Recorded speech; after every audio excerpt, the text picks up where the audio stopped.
Developing right now at 5:30, burn bans expanding. As dry conditions and windy weather persist, more parishes are issuing emergency restrictions. The area is now under a total burn ban. Epstein files demand. Survivors of Jeffrey Epstein are joining lawmakers on Capitol Hill with a major demand for transparency, the push to release protected records. Stranded in Mexico, flights are grounded, travelers being told to stay put as violence erupts across the country. The Baton Rouge family caught in the chaos. $1 million reward. The family of Savannah Guthrie's mother offering a massive reward for answers. The new questions tonight surrounding surveillance video. Camp tragedy lawsuit. Families of the victims killed in a deadly camp flood are now taking legal action. The safety requirements they claim were ignored. Nursing school pride. Southern University is defending its title as the best nursing school in the country while also celebrating a historic first. The impressive exam scores putting Jaguar Nation in the national spotlight. Money meets Pac-Man again. Floyd Mayweather and Manny Pacquiao heading back to the ring when and where you can see this blockbuster rematch. And Jeff Morrow standing by with a look at the warmer weather headed our way. You're watching WAFB's streaming newscast, live and local, with Dion Guillory. This is 9 News at 5:30. We start streaming tonight at 5:30 with burn bans expanding across South Louisiana. Multiple parishes are under burn bans as dry, windy conditions persist across the area. The Ascension Parish president ordering a parish-wide ban, citing recent wildfires in Livingston and St. Tammany parishes. Tangipahoa Hope Parish and others just outside our viewing area have also issued restrictions, and you can find a full list of burn bans happening right now on our website. That's WAFB.com. Now, the fire concern comes after this fire flared up in Livingston Parish. Crews worked yesterday to fight these flames along Gum Swamp Road. It followed a fire that sparked on Sunday. The fire is contained tonight with crews monitoring, reinforcing lines, and rehabbing equipment. Now let's get over to Jeff Morrow with the latest forecast. Jeff. Not as cold tonight, but still may want the light jacket or the sweatshirt. Temperatures working their way down from the 50s from 6 o'clock into around the 9 o'clock hour. We'll ultimately bottom out in the mid to upper 40s, but that's going to be pre-dawn. Once we get towards dawn, we'll actually see rising temperatures, so expect the temperature out the door to still be in the 50s, but pretty close to where we should be for this time of year. So your pinpoint forecast shows a steep warm-up as we move through the day tomorrow. Daytime highs expected to be well into the 70s, so we're going to start temperatures trending back well above normal by tomorrow afternoon.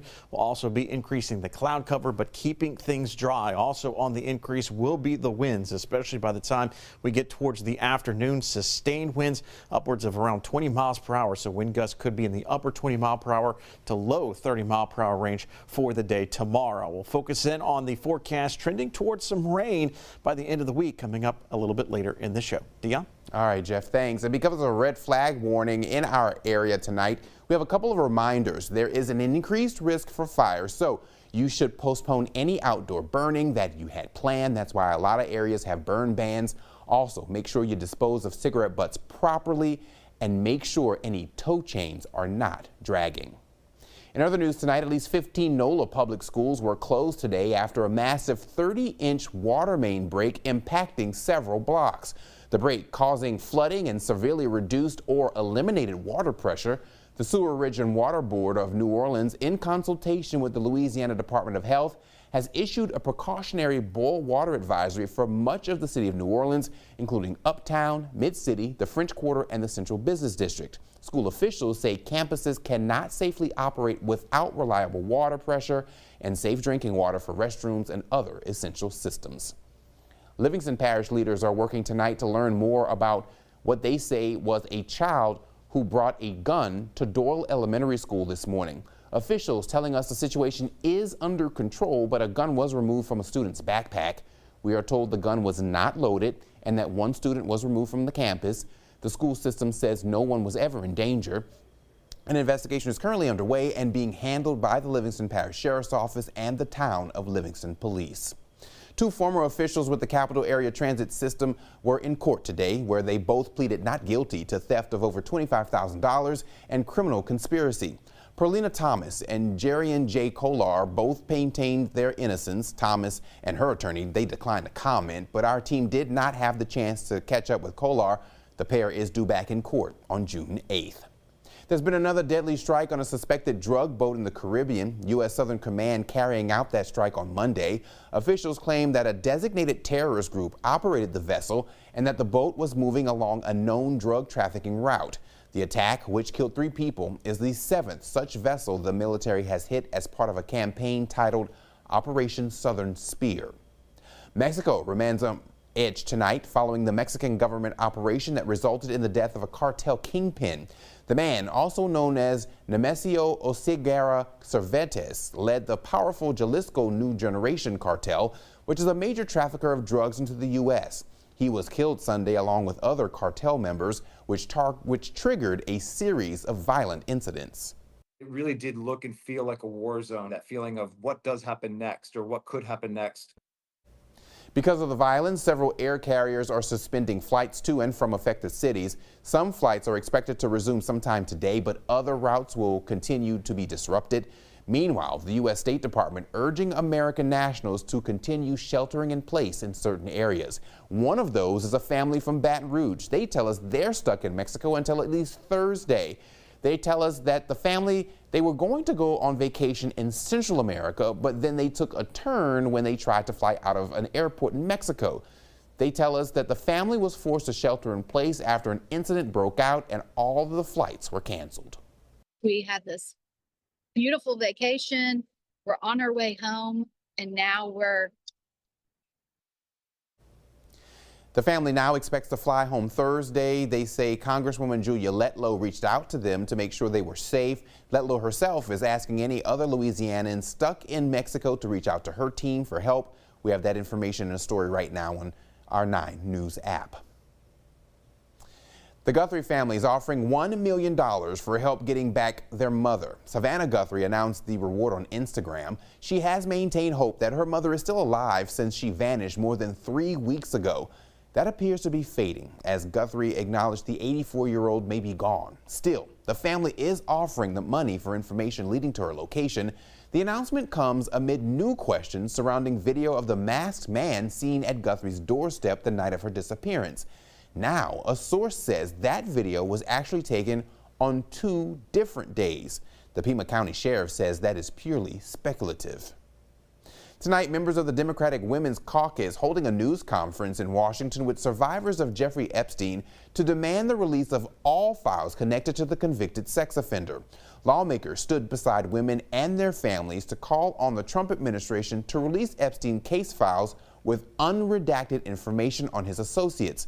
Amanda Roberts spoke about her sister-in-law, Virginia Giuffre, who accused Epstein of sex trafficking her when she was 17. She died by suicide last year.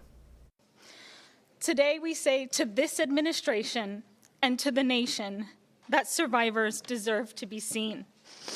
We will not be moved, we will not be silenced, and we will not go away. We are continuing the path that Virginia laid down for us. Mr. President, today we are saying we will not move on, and the world is not moving on. Several House Democrats invited Epstein survivors to be their guests at tonight's State of the Union. A group of Senate Democrats unveiling a bill tonight that would force the federal government to refund $175 billion in tariff revenue paid by U.S. companies. The move comes after the Supreme Court ruling and the president's announcement that he would raise global tariffs to 15%.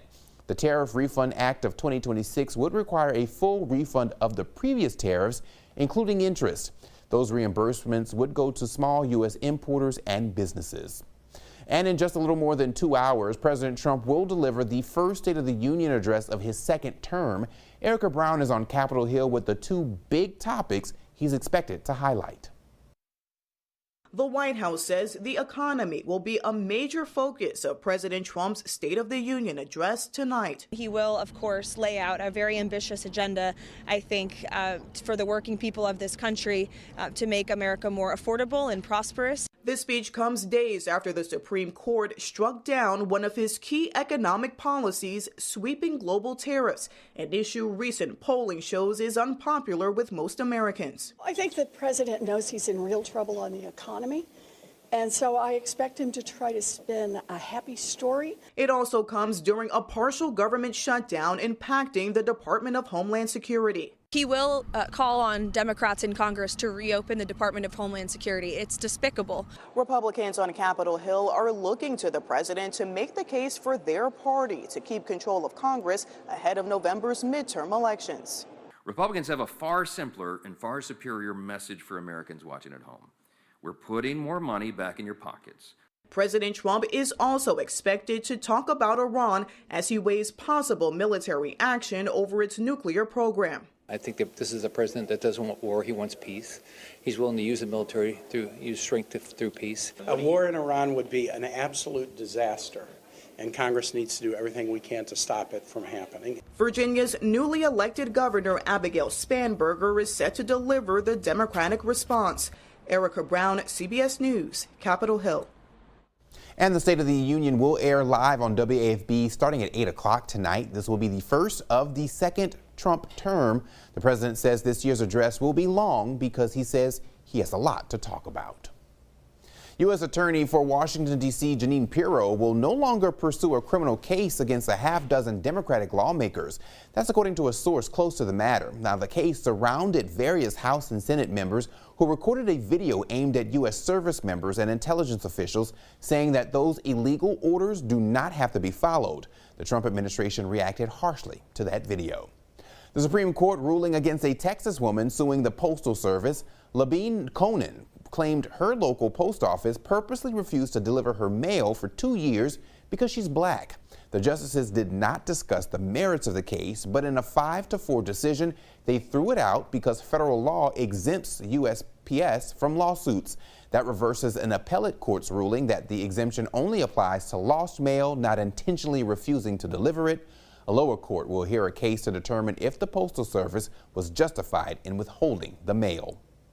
The families of campers and counselors who died last year at Camp Mystic are suing health officials in Texas. They say the Christian girls' camp had no evacuation plan for flooding. The plaintiffs say all youth camps are required to have written emergency plans posted in each cabin. 27 campers and counselors died last year when floodwaters swept through the camp in the middle of the night on 4th of July. The lawsuit is seeking monetary damages. It names 6 officials at the Texas Department of State Health Services as defendants. Well, next tonight, the era of kids being glued to tablets may be coming to a close. Parents, listen to this one. That's according to Pinterest's new parenting trends report. It shows parents are moving away from constant screen time and toward real-world play. Research searches for screen-free activities, family traditions, and digital detox ideas are rising, along with interest in outdoor learning. Experts say the shift reflects concerns about anxiety and distraction and a push to build resilience through real-life experiences. Well, it may be costing you more to keep your home warm. Electric and gas prices in many cities across the U.S. are outpacing inflation, with recent numbers showing the average bill was about 7% higher than the year before. Evan Moon has tips on how to keep your home warm without burning a hole in your pocket. It's an issue heating up nationwide. People are choosing, okay, should I eat or should I pay for the heat? Politicians in New York pushed for utility bill relief just days before another Northeast snowstorm. My constituents are being crushed under soaring energy prices. Residents agree. Is rent going up? Is utilities going up? Is electric bills going up? The average residential electricity price was 7.4% higher in 2025 than the year before, outpacing overall inflation. But energy researcher Ted Curry says it's not one size fits all. And nobody pays an average bill. There's a tremendous amount of variation in different parts of the country. You've had severe storms or wildfires in California. It destroyed utility infrastructure, and that infrastructure has to be replaced. Where we use more natural gas to generate electricity, the price of natural gas has gone up since 2024. After severe winter weather, prices can continue to climb. You'll get snowstorms and ice storms that'll bring down power lines, and the cost necessary to replace all of those lines Eventually, people see it in their electric bill. It's important to note that utility companies don't set rates, regulators do. In New York, a public service commission approved a 3-year rate hike on the city's primary provider, Con Edison. Electric bills could rise up to 10% and gas bills up to 16%. MIT professor of energy economics Catherine Wolfram says this system makes it harder to push for cuts. Senators, governors, the politicians that are making this a visible issue can put pressure on those utility commissions, but in the end, it's the utility commission's decision. She offers some DIY ways to try and lower costs: close drapes, seal drafty windows, and upgrade to a heat pump if you own your home. Evan Moon, CBS News.